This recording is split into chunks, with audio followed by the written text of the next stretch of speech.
Yes, he is that good. Next question. No, I mean, he is a amazing athlete. I want to try to run into the burning building when nobody wants him, right? People are still undervaluing mobility, and they're overvaluing previous season touchdown rate.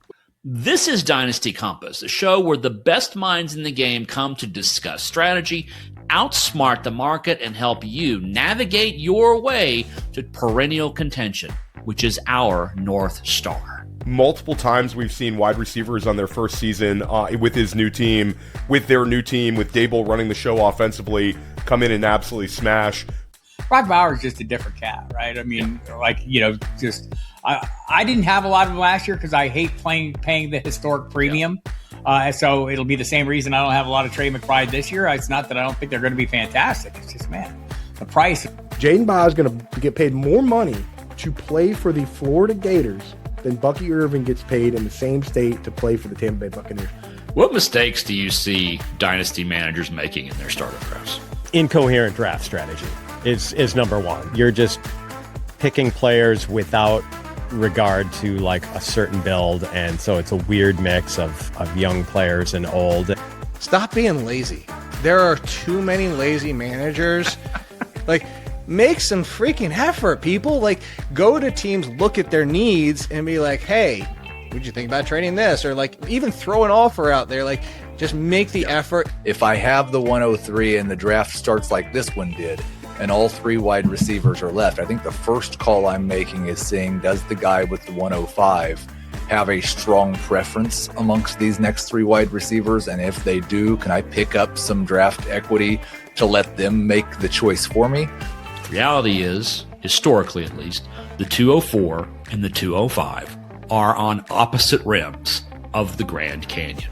It all comes down to the preparation at that point and having tiers, right? Feeling firm and convicted on the tiers that you have set out makes you a much better player. So I think those middle rounds are where you have to adhere to your draft strategy. The hit rate on guys that are pretty much exclusively playing in the slot in college is really, really poor after round one.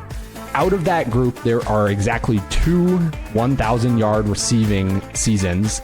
Not all, high-end collegiate producers produce at a high level in the NFL, but almost all high-end NFL producers produce at the collegiate level. It's just a very easy translation. Give me the guys where it's just line up on the line of scrimmage and route dudes up. If you could create yards for yourself, that translates, dude. Right. Wow, this guy has all of these chunk plays, but he can't run inside, he can't catch the ball, and he can't generate yards after contact. That's a red flag to me. I care way more about how he was as a prospect after year one than how he actually performed in the NFL after year one. I'm looking for touches. When you're watching the film and one guy goes, wow, all of a sudden the rest of the room is like, what? Whoa, what happened? And they all start to look at it and they go, damn, that's a good play. This show isn't just intellectual deep dives that help you become a savvier fantasy manager. We like to have fun, too. I always know a dynasty sick puppy when I meet one, and you are the real deal. Man, you've done a lot of modeling since then. Well, not like fashion modeling or calendar shoots as far as I know. That's what you think, Jeff. But surely, a late round pinup calendar would sell tens of copies. It would just fly off the shelves. I hate to say this right at the top. I kind of hate rankings to a degree because there's so much information that you aren't getting.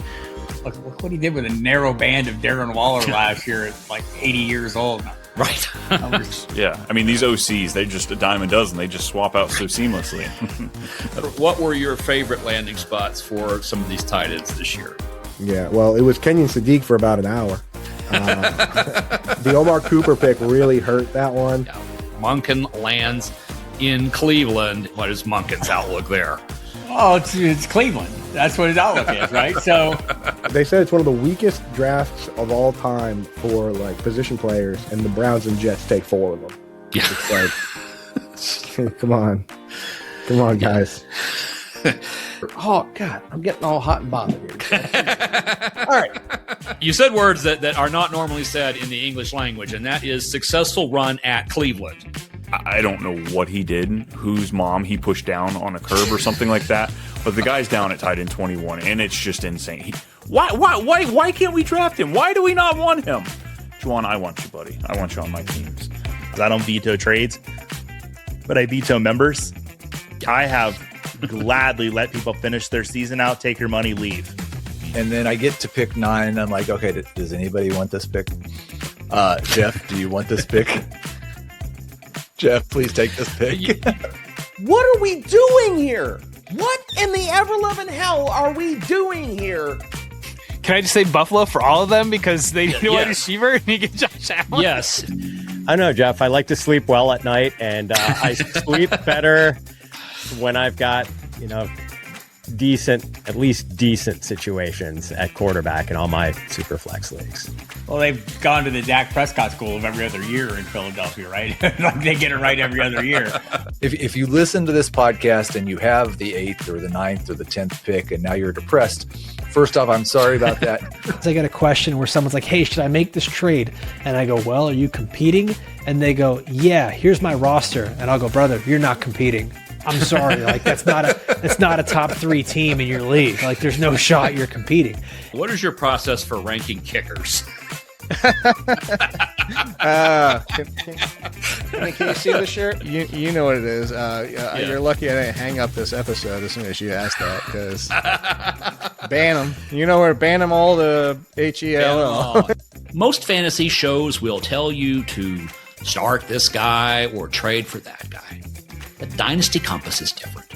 You see, you don't need turn-by-turn instructions from a GPS to navigate your way to a Dynasty League championship. All you need to get there is a compass. The one thing that I look for is a standout elite trait. Now, people can't be elite at everything. That's just not how it happens. But I think if you've got at least one elite trait, that'll give you an opportunity to crack a rotation.